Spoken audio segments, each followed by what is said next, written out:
Then I saw when the Lamb broke one of the seven seals, and I heard one of the four living creatures saying with a voice of thunder, "Come." I looked, and behold, a white horse, and he who sat on it had a bow, and a crown was given to him, and he went out conquering and to conquer. When he broke the second seal, I heard the second living creature saying, "Come." And another, a red horse, went out, and to him who sat on it, it was granted to take peace from the earth, and that men would slay one another, and a great sword was given to him. When he broke the third seal, I heard the third living creature saying, "Come." I looked, and behold, a black horse, and he who sat on it had a pair of scales in his hand. And I heard something like a voice in the center of the four living creatures saying, "A quart of wheat for a denarius, and 3 quarts of barley for a denarius, and do not damage the oil and the wine." When the Lamb broke the fourth seal, I heard the voice of the fourth living creature saying, "Come." I looked, and behold, an ashen horse, and he who sat on it had the name Death, and Hades was following with him.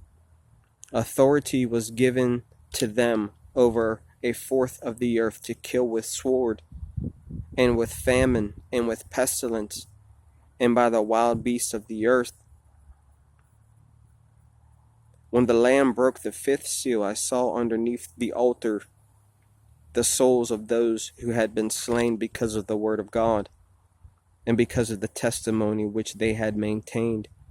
And they cried out with a loud voice, saying, "How long, O Lord, holy and true, will you refrain from judging and avenging our blood on those who dwell on the earth?"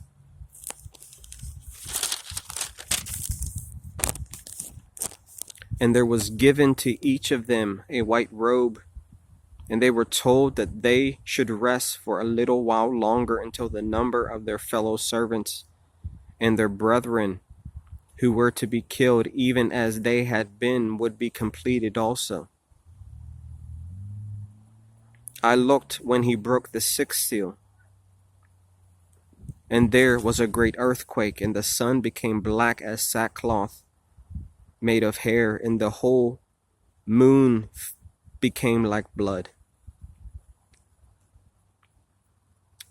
and the stars of the sky fell to the earth, as a fig tree casts its unripe figs when shaken by a great wind.